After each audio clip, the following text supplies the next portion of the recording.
പെരിന്തൽമണ്ണ എരവിമംഗലം ആസ്ഥാനമായി പ്രവർത്തിക്കുന്ന പൊലിക നാട്ടറിവ് പഠന കേന്ദ്രം പുരസ്കാരങ്ങൾ നൽകുന്നു. ഫോക്ലോർ മേഖലയിലെ മികച്ച കൃതിക്കും കോളേജ് വിദ്യാർത്ഥികൾ തയ്യാറാക്കുന്ന മികച്ച ലേഖനത്തിനുമാണ് പുരസ്കാരങ്ങൾ നൽകുന്നത്. പാരമ്പര്യമായി കൈവന്ന നാട്ടറിവുകളെ വരും തലമുറയ്ക്കായി കരുതിവെക്കാനും രേഖപ്പെടുത്താനുമുള്ള ശ്രമങ്ങളുടെ ഭാഗമായാണ് കേന്ദ്രം പുരസ്കാരങ്ങൾ ഏർപ്പെടുത്തിയിരിക്കുന്നതെന്ന് ഡയറക്ടർ ഡോക്ടർ ബാബു മുണ്ടക്കാട് അറിയിച്ചു.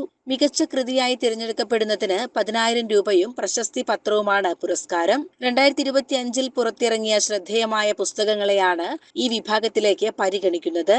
കോളേജ് വിദ്യാർത്ഥികൾക്കായി നടത്തുന്ന ലേഖന മത്സരത്തിലെ വിജയിക്ക് 3,000 രൂപയും പ്രശസ്തി പത്രവും ലഭിക്കും. താൽപര്യമുള്ളവർ കൃതികളുടെയോ ലേഖനങ്ങളുടെയോ 2 കോപ്പികൾ വീതം ഓഗസ്റ്റ് 15-നകം അപേക്ഷിക്കണം. പല പ്രവർത്തനങ്ങളും ഫോക്ലോറിന്റെ കാര്യങ്ങൾ നടത്താറുണ്ട്. എൻ്റെ വലിയൊരു ആഗ്രഹമായിരുന്നു എൻ്റെ ഗുരുനാഥൻ ഡോക്ടർ MV വിഷ്ണു നമ്പൂതിരിയുടെ സ്മരണയ്ക്കായി പൊലിക എന്നാണ് ഈ സ്ഥാപനത്തിൻ്റെ പേരിട്ടിരിക്കുന്നത്. പൊലിക എന്ന് പറഞ്ഞാൽ വർദ്ധിക്കുക എന്നാണ് നാട്ടു ഭാഷയിലൊക്കെ പറയുക.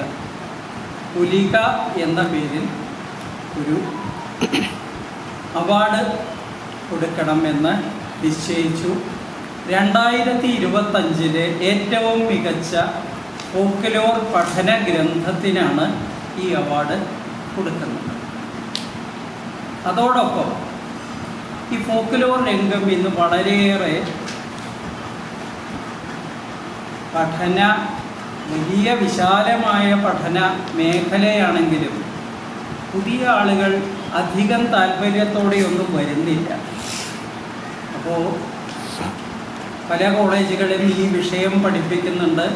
അതിലെ പഠിതാക്കൾക്ക് വേണ്ടി അവർക്ക് മികച്ച ഒരു പ്രബന്ധ രചനയ്ക്ക് അവർക്കും ഒരു അവാർഡ് കൊടുക്കാൻ നിശ്ചയിച്ചിട്ടുണ്ട്. ഗ്രന്ഥരചനയ്ക്ക് 10,000 രൂപയും പ്രശസ്തി പത്രവുമാണ് നമ്മൾ കൊടുക്കുന്നത്. പ്രബന്ധരചനയ്ക്ക് വിദ്യാർത്ഥികൾക്കായുള്ള പ്രബന്ധരചനയ്ക്ക് 3,000 രൂപയും പ്രശസ്തി പത്രവും സമ്മാനിക്കും. എരവിമംഗലം AMUP സ്കൂളിൽ നിന്ന് വിരമിച്ച ശേഷം നാടോടി വിജ്ഞാനീയ മേഖലയിൽ ശ്രദ്ധ കേന്ദ്രീകരിക്കുന്ന ഡോക്ടർ ബാബു മുണ്ടക്കാട്, ഭാര്യ വിജയകുമാരി എന്നിവരുടെ നേതൃത്വത്തിൽ 2017 പൊലിക നാട്ടറിവ് പഠന കേന്ദ്രം സ്ഥാപിതമായത്.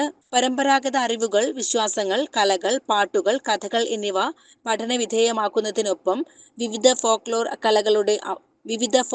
കലകളുടെ അവതരണവും വിശകലനവും ഈ കേന്ദ്രത്തിൽ നടന്നുവരുന്നുണ്ട്. CCN പെരിന്തൽമണ്ണ.